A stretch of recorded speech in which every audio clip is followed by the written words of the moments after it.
referente a la propuesta que traemos, a la moción que traemos respecto a instar al Gobierno a que presente en esta Cámara una ley de mecenazgo rural o, en su caso, hablamos también de posibles medidas fiscales o tributarias que favorezcan la inversión en estas zonas rurales, empezar diciendo cosas que entiendo que todos compartimos y que ya conocemos, pero evidentemente Navarra se enfrenta, como otras muchas zonas, no solo del Estado y de Europa y del mundo, diría yo, a un grave problema, ¿no? Un grave problema territorial, que es la despoblación de sus zonas rurales. Los datos, concretamente de Navarra, son claros y alarmantes. En algunas de las zonas la despoblación está avanzando de forma rápida y firme. El pasado 23 de octubre de 2019 se publicó el informe sobre el despliegue de los instrumentos de la política de cohesión por parte de las regiones para afrontar el cambio demográfico de la Unión Europea. En este documento se aborda el cambio demográfico y las implicaciones que tiene en todos los ámbitos de la actividad, tanto cultural como social, como política y económica. Se tienen en cuenta 4 variables. Muchas veces simplemente nos fijamos en la meramente cuantitativa del número de población, pero también hay otras variables como son la baja densidad de población, el envejecimiento de la misma, la caída de la tasa de natalidad y la pérdida, evidentemente, la pérdida continua del número de población. Gran parte de Navarra se ve afectada por estos índices, al menos por 3 de estos índices, y algunas muy concretas están afectadas por los 4 índices. Por tanto, también hay que tener en cuenta que la Unión Europea sitúa el riesgo de despoblación en una densidad de 12,5 habitantes por kilómetro cuadrado, y en estos momentos en Navarra hay 2 zonas muy concretas, 2 comarcas muy concretas que están muy por debajo de ese índice, como son el Pirineo y el Prepirineo, pero hay otras que están o se acercan a ese umbral de riesgo, como son zonas de Sangüesa o Tierra Estella. Creo que conocemos todos y todas los numerosos estudios sobre este tema que han salido en Navarra en los últimos meses, años. Por tanto, los datos están encima de la mesa y son conocidos por todos y por todas. Tengo que decir que el cambio, el reto demográfico para Navarra es un reto, pero también una oportunidad. El Gobierno de Navarra ya ha planteado en su estructura una comisión interdepartamental para la lucha contra la despoblación, con el objeto de acometer este reto en estos tiempos, un reto que entendemos que es transversal, por eso todos los departamentos afectados en sus políticas diarias para abordar este reto. Y tenemos que decir que, incorporándose a esta lucha contra la despoblación, hay que tener en cuenta que cualquier política o plan de la Administración tiene que encuadrarse en las perspectivas para abordar este problema. Por tanto, todos los departamentos deberían tener en mente este problema a la hora de legislar. La Comisión trabaja ya sobre los principales ejes de actuación estratégicos en relación al reto demográfico y la despoblación, así como en la coordinación, concertación e impulso de las iniciativas y medidas preventivas y paliativas. Pudimos ver hace escasamente un mes y medio, cómo se presentaban 14 nuevas iniciativas de emprendimiento e innovación social que se pondrán en marcha en el medio rural con el objeto de reconducir y corregir las desigualdades territoriales. Destaca, entre esas medidas, por ser pionera, la del sistema de bonos de impacto social, que permitirá financiar intervenciones innovadoras que solucionen problemas sociales concretos. Desde el Parlamento de Navarra también se ha trabajado ya desde la legislatura anterior en la ponencia de los Pirineos Orientales, un plan de acción ya redactado, ya consensuado con los agentes implicados, con los agentes del territorio, que ahora toca implementar y llevar adelante. Para este 2020, como podemos, y aquí se discutieron y se aprobaron, los presupuestos generales de Navarra ya contemplan partidas, líneas presupuestarias para empezar a poner en práctica estas líneas de acción y pasar de la palabra a la acción. El Plan del Pirineo, quiero recordar, para los 32 municipios de la zona, cuenta desde hace unos meses no solo con un plan específico, que es muy importante, sino también con un equipo territorial para impulsarlo.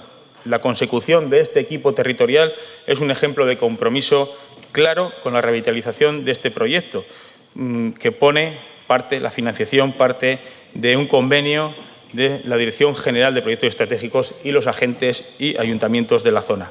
También recordar otras convocatorias como las ayudas a proyectos sostenibles o, por ejemplo, las ayudas a la despoblación aprobadas por este Parlamento con 5 millones de euros. En este mismo Parlamento también tuvimos unas jornadas, intensas jornadas, participadas jornadas organizadas por el Parlamento conjuntamente con el Gobierno y la Federación Navarra de Municipios y Concejos, en las cuales más de 100 entidades locales y agentes del territorio ya plasmaron todas sus argumentos, sus ideas, sus propuestas, sus reivindicaciones y sus conclusiones en torno a las políticas o a soluciones para llevar a cabo políticas que activen el ámbito rural y luchen contra los grandes problemas que ahora mismo le están apretando. En este Parlamento también no solo celebramos esas jornadas, sino que en este Parlamento aprobamos el hacer nuestras como Cámara e incluir en el plan Reactivar Navarra, Nafarroa Suspertu, las conclusiones acaecidas de esos días. Por tanto, el trabajo previo es ya extenso. Yo creo que tenemos mucha documentación encima de la mesa y, no obstante, además del trabajo en el territorio que ya se está haciendo, entendemos que desde el Gobierno de Navarra se deben poner en marcha medidas que ayuden a revertir y paliar también la situación de despoblación. Ayudas que sean innovadoras y que sean eficaces. Medidas que siempre, como digo, tienen que tener, y lo digo en propositivo, no luchar contra la despoblación, sino activar el ámbito rural.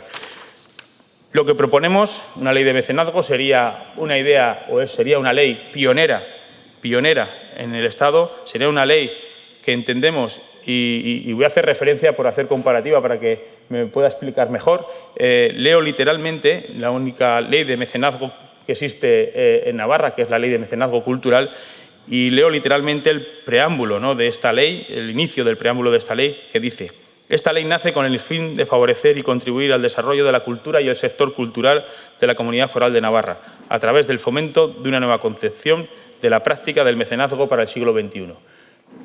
Proponemos esto cambiando ámbito y sector cultural por ámbito rural. El objetivo, el fomento del mecenazgo rural realizado por las personas físicas o jurídicas sujetas a la normativa tributaria de la Comunidad Foral de Navarra. El concepto, mecenazgo rural, la participación privada en la realización de proyectos o actividades en el ámbito rural que sean declarados previamente de interés social por el departamento al que corresponda del Gobierno de Navarra. Entendemos, como ya he explicado en mi introducción, que hay suficientes mimbres para poder acometer este trabajo. Hay trabajos, hay estudios, hay conocimientos, hay también reivindicaciones claras sobre la materia y, sobre todo, tenemos ejemplos prácticos a lo largo y ancho de nuestra comunidad foral, en nuestro territorio, como para que el Gobierno envíe a esta Cámara una ley que regule el mecenazgo rural. Podemos y debemos ser pioneros en este ámbito. En su caso, como decíamos también en la propuesta que hacemos, entendemos que una ley de mecenazgo rural es lo adecuado. En su caso, habrá que discutir previamente las medidas tributarias para fomentar esta inversión en las zonas rurales de Navarra, y eso es lo que traemos a esta Cámara. Respecto a las dos enmiendas presentadas, responderé primero. Vamos a rechazar la inclusión de las dos. La primera, la presentada por EH Bildu, respecto al transporte escolar. No voy a entrar prácticamente en el fondo, compartimos probablemente el fondo. Entendemos que no es el ámbito de esta moción o de esta propuesta el ir a una propuesta tan concreta como es esta del transporte escolar. Entendíamos que entonces podríamos incluir hasta 20, 30 o más puntos en la moción, como podemos ver en muchas de las propuestas concretas que hay para abordar la despoblación. Le animamos a presentar la iniciativa por otra vía, por vía moción, y además le adelantamos que estamos de acuerdo y que seguramente apoyaríamos una propuesta de ese tipo, no solo del problema que está habiendo en el transporte escolar en zonas pirenecas, como usted está señalando, sino en otras zonas de Navarra, que también nos llegan las reivindicaciones de ayuntamientos que están solicitando soluciones a esta problemática. Por tanto, le animamos a que tome la iniciativa y cuente con nosotros. Sobre Navarra, sobre la enmienda presentada por Navarra Suma, en la que dice: el Parlamento de Navarra insta al Gobierno de Navarra a constituir una ponencia parlamentaria, Pues lo primero, yo creo que ya es consciente del primer error de bulto, ¿no? El decir al Gobierno que inste al Parlamento, cuando eso, lógicamente, los únicos, según el artículo de este reglamento, en esta parte sí me lo sé, en el anterior, ¿no? En este artículo del reglamento, el 55.2 del reglamento del Parlamento, ya dice que las ponencias se deben acordar por los grupos parlamentarios en comisión. En todo caso, el Gobierno no tiene competencia ni debe tenerla para instar al Parlamento en esta materia. De todas formas, sobre el fondo de la cuestión que usted plantea, y entendemos perfectamente, no estamos de acuerdo en que ahora nos pongamos a discutir. Lo he dicho en mi argumentación, creo que hay suficiente material de base para que el Gobierno, que es conocedor pues de las necesidades y tiene los datos encima de la mesa, no durante los últimos años, durante, yo diría, las últimas legislaturas, para poder acometer la labor, y entendemos que la propuesta que usted hace, independientemente de la forma, no compartimos, porque entendemos que debemos ser ambiciosos y entrar ya a acciones concretas. Y, por tanto, esta ley de mecenazgo rural que planteamos sería, como digo, algo ambicioso, algo muy concreto, y que esperemos que el Gobierno, primero que la Cámara nos apoye y que el Gobierno la traiga a esta Cámara en los próximos tiempos. Gracias.